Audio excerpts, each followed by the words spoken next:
All right, hey, this is Mitch Green crashing in on the Ninth Man podcast with Luke Calvert over here.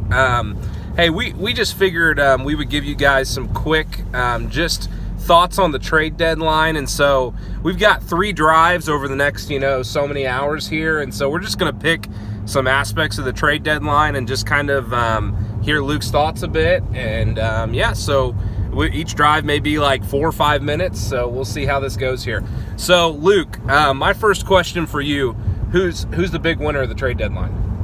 The big winner of the trade deadline has to be the Cleveland Cavaliers. I think LeBron was asking for a completely new roster going into the second half of the season, and that's what he got. I mean, you look at Rodney Hood, you look at George Hill; those are 2 automatic starters. You got Jay Crowder out as the 3-4 guy there, and Rodney Hood as the 2 who can actually shoot the basketball. Jay Crowder was the recipient of the wide open threes. Now it's going to be Rodney Hood, who's shooting 38% from 3. George Hill, a long defender.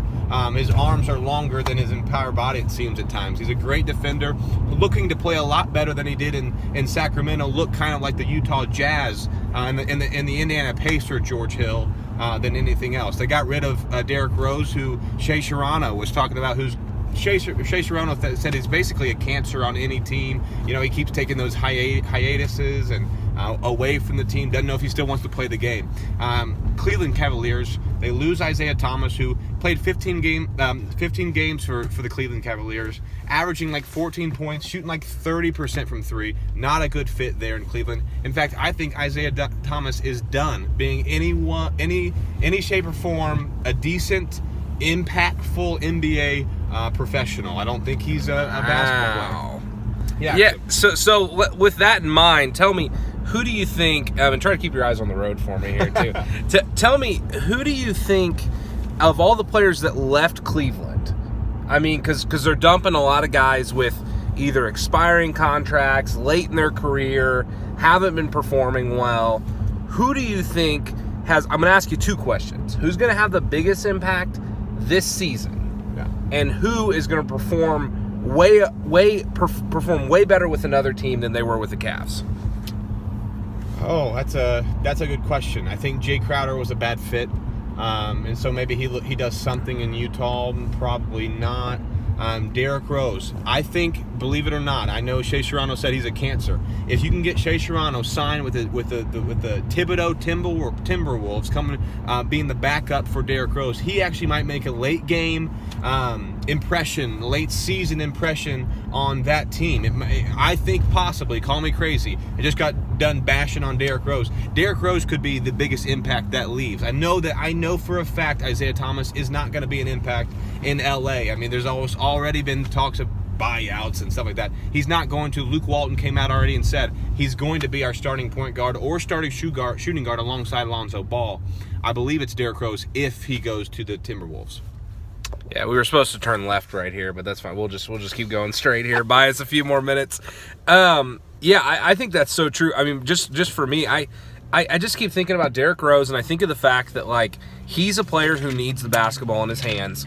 And what happens with the Cleveland Cavaliers? You get the ball in your hands when LeBron says you get the ball in your hands. Yeah. So I mean, for me, that's super, super interesting.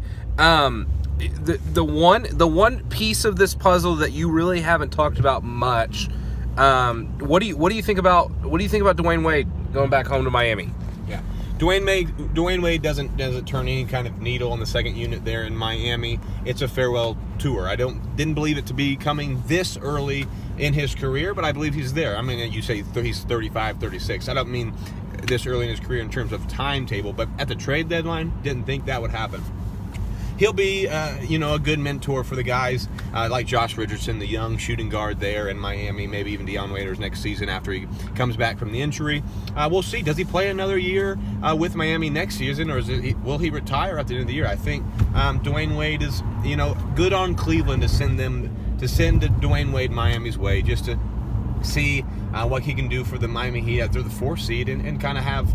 We all knew he was going to end up there eventually if it was a 10-day contract or kind of like the end of the season, like Kevin Garnett mentoring some guys like he did in the Timberwolves. Same thing's going on with Dwayne Wade. All right, sweet. Well, hey, let's move on from the Cavs because we know everybody and their brother. That's all they're going to talk about. And so, who do you think was just the big kind of hidden. Not I'm not going to make you say they were the winner of the trade deadline, but who do you think was just kind of like somebody that you really like the deal that they made at the trade deadline for their team? It's easy. The Phoenix Suns. I was blown away that the fact that the Orlando Magic were willing to give Elfrid Payton, a guy averaged 13, 6, and 4, shooting 52% from the field, had 6 triple-doubles last season. I was shocked in the fact that Orlando was just going to give him up for a late second-round pick. So I think that's a sneak deal right there. Maybe in the long future you can sign him to some kind of deal that makes sense for the Phoenix Suns alongside of Devin Booker. He's a good defender. He's a good passer, which will also help Devin Booker. And so I think that deal there in Phoenix is kind of really the sneak of the draft, the steal of the draft, if you will. Well, what's his ceiling? I mean, with the Suns or anywhere else in the NBA, I mean, what do you think his ceiling is as a player? Yeah, his ceiling is 52 games of the year. He has a double-double on assists and points. So if you look at it, let's say he averages, 8 assists in 13 points a game. That's his ceiling. He's the commander-in-chief of that offense, and he's a great defensive point guard. Okay, cool. So of the pieces that, and again, I don't want to so focus on the Cavs, but it really is, it's all the big news of the trade deadline. But of the big pieces that the Cavs got, let's just speak specifically with LA. I mean, I feel like they gave up, at least at some level with Larry Nance, a piece that I thought was going to be there. I thought he was almost going to be enticing to some other players to come in and play with. So just speak to Larry Nance, speak to Jordan Clarkson. What do you think was going on in their mind? And really, I mean, what are the Cavs going to do with those guys? Yeah, it's a kind of a weird dichotomy there in Los Angeles now that Julius Randle didn't get moved, and he's going to be an expiring contract, but yet a $3 million guy, really $2.75 million there for Larry Nance, and he's on that contract for 2 more years. So you're not paying him big bucks. You may have to pay Julius Randle, but we'll see. I'm talking about Isaiah Thomas again. They're not going to re-sign Isaiah Thomas in the offseason. They probably won't sign Julius Randle in the offseason, and they'll go after 2 big full major max contracts in LeBron James and Paul George. Larry Nance, that's an unbelievable get. You heard it here last, folks. 9th man, yeah. Paul George to the Lakers. No, I don't know. I wouldn't put it in stone. But I'm saying they're obviously opened up cap space for that kind of move in the offseason. No, yeah. I mean, I completely agree. That's for me like keeping Julius Randle, which I think everybody thought was going to move somewhere. Mm-hmm. I mean, just makes 0 sense to me in this deal. Agreed. I just don't understand, because he will get paid.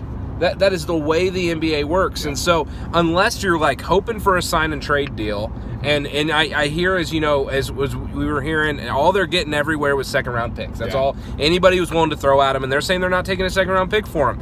Well, I think at the end of the day they're going to sign a sign and trade deal, and they're going to take a second round pick for him. Yeah, I think so I guess they don't lose much, but yeah, I mean, I just was surprised that he was the piece one of the pieces they decided to keep there in LA. Yeah, but more teams are willing to give up more. They always are. A team is always willing to give up more in the offseason than during this season. So maybe you are going to sign and trade him, maybe get more than a second round pick out of him. I'm not thinking they will, but we'll see. Maybe that's their thought.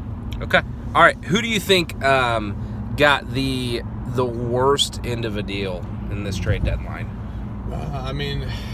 That's an interesting take. I wanted to say Los Angeles, but we always contractually they got a great deal. Mm-hmm. But Isaiah Thomas is not going to be a keeper, and even that pick that they got is protected. So I would say, I don't know. It's a hard question. The worst team in this, well, there's actually 2, is the Memphis Grizzlies and the Los Angeles Los Angeles Clippers. And it's not the trade they made; it's the trade they did not make. DeAndre Jordan does nothing for the Clippers other than take money from the Clippers right now. So they didn't shell off his contract, in which they were trying to get the Cavaliers involved and different teams. The Raptors at one point were linked to DeAndre Jordan. Tyreke Evans for the Memphis Grizzlies sat at the last 7 games because they knew he was getting traded. They didn't trade him at the trade deadline. Yeah. They still have his contract, and so those two are the biggest losers, if you will, not because of the trade they made, but because they did not make. So I'm going to give you a wild hypothetical here. All right, you ready for it? Yeah. So Kyrie Irving is still on the Cavaliers. Okay. He's still with the Cavs. They're moving him at this trade deadline. What? I mean, what? Like, and the reason I ask this is because when you look at this deal, and if you make this seem like it's all one big deal, I mean, they're getting nothing. Pennies on the dollar. Pennies on the dollar for Kyrie Irving. So let's just be wild here and tell me, because I get to drive the questions here, because you're in the driver's seat, but I'm driving this right now. So who, where do you think you would see Kyrie go? I know this is really hard to answer, but I know his name's still coming up, as you think about this trade deadline, because it's still, I think, impacted dramatically what the Cavs were forced to do. Yeah. I think that possibly that Kyrie could have ended up in a place, we're doing hypothetically, so hypothetically CP3 couldn't have gone to the Rockets there earlier in the season, the offseason. Kyrie alongside James Harden would be a dynamic duo, almost maybe even better than CP3 and James Harden. What it would look like if we saw Kyrie in a Rockets jersey instead of in a Celtics jersey. That's my hypothetical.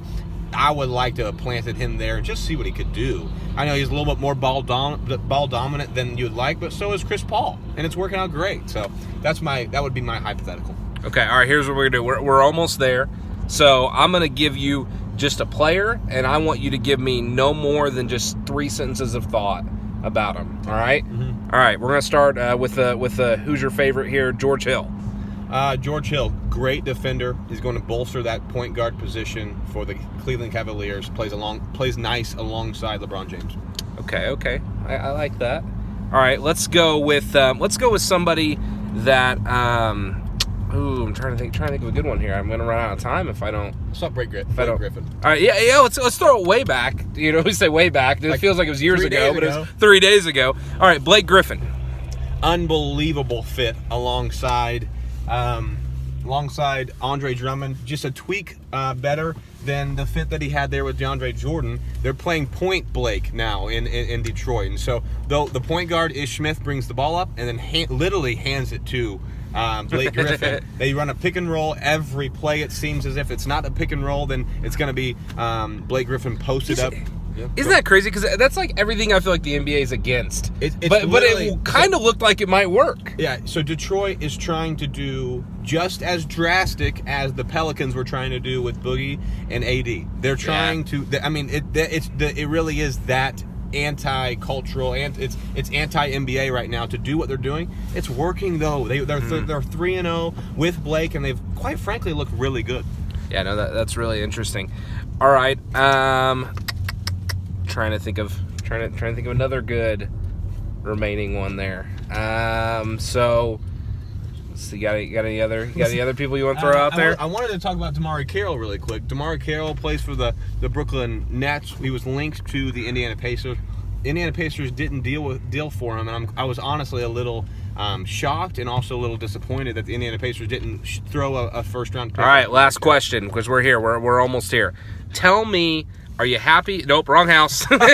Are you happy, or are you disappointed that the Pacers didn't make a deal at the trade deadline? I'm completely content, and this is why. We don't know what we have here yet. This is a team that you'll know what we have here towards the end of the year. What are we going to do in the playoffs? And then once we see what we did in the playoffs, how could we build around Domantas Sabonis, Miles Turner, and Victor Oladipo in the summer? Maybe we could do some sign and trades. Maybe we would do some trades. Maybe we can sign some free agents. When they see the way that Victor Oladipo and Miles Turner had played together and Sabonis was playing, maybe we shell off Thad. And so we didn't want to do that yet. We were not in a place where we were comfortable to do that. That's what I'm looking forward to. I think you forgot about the 3-second game, but that was a pretty good answer, so we'll take it. All right. Well, hey, we're signing off here. Again, we've got 2 more drives. We may tune back in. We may not. We'll see how that goes. So signing off, 9th man, Mitch Green. Luke Calvert. All right. See you guys.